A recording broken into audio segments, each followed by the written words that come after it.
And one of the biggest things that we've tried to work at is trying for that teenager when she has her first child or he has his first child not to have another child until that person is able to go to school, finish their high school, get a trade, go to college so that they're able to support and create a better living for themselves. My name is Margaret Aihunu from the Solomon Islands, and I came here to represent the Soroptimist International of the South Pacific. I got a big family with 5 brothers and 6 sisters. I was able to be the lucky one to be educated in a church school that belongs to the Church of England. And it was a privilege for me that I was taken by the missionaries to school, and I was cared for. And beside that, my father was able to help me to pay all my necessities to go to school. Though he was not educated, he saw that it was important for me to go to school. So I went to the primary school and then went to a high school, and then I went to a college where I was trained to become a teacher. In my country, not every parents go to school and not all parents have jobs. So I got Loretta, who goes to King George the High School, which I am paying her school fees with everything else that she is expected to have at school.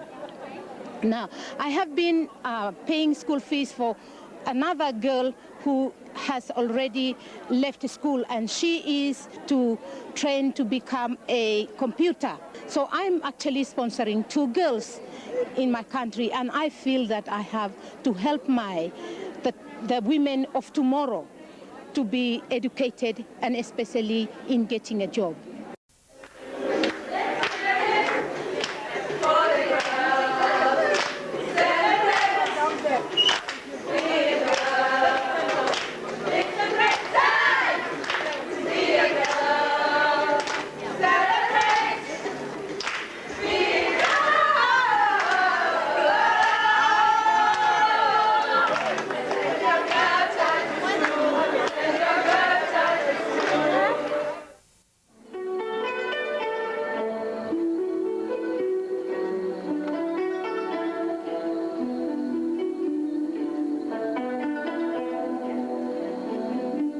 My name is Zhang, Z-H-A-N-G, Zhang Zhanxia.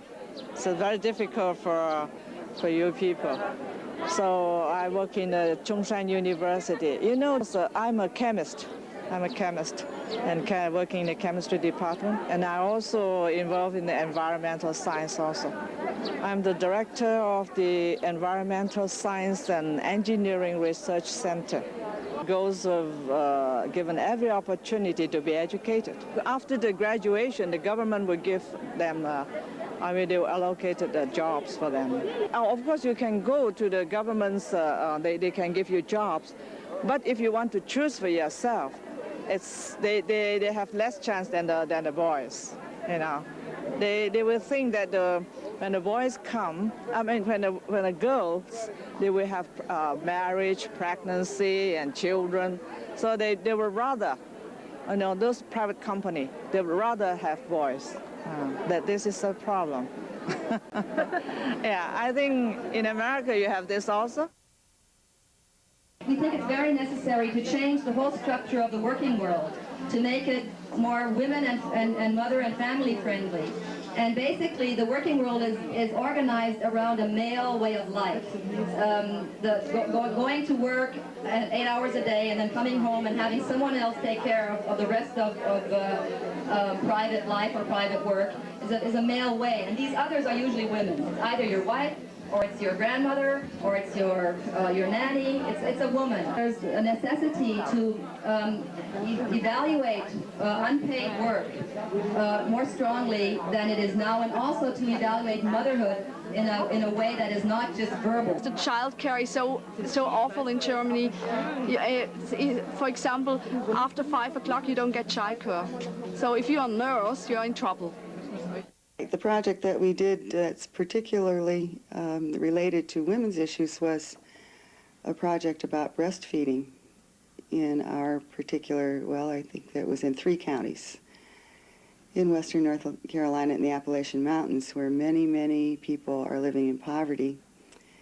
And it was discovered by the county nutrition workers that fewer women in Appalachia are breastfeeding their babies than is true of the nation as a whole. Breastfeeding is the natural way to do it, and it's better for everybody.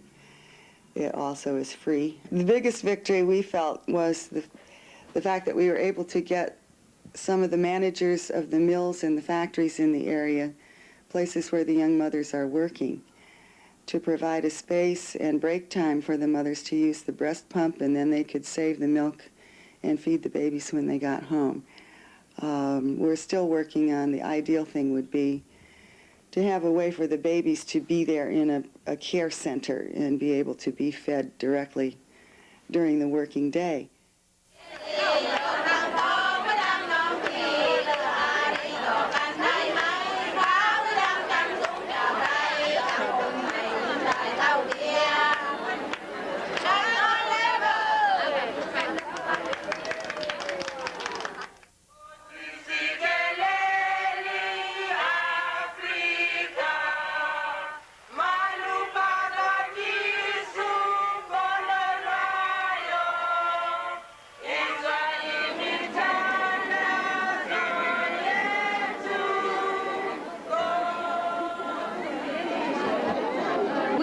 International, and we're demonstrating that women's rights are human rights.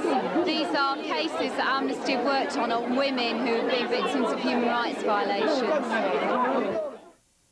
I lived Iran because I had to live for, for save myself and my children.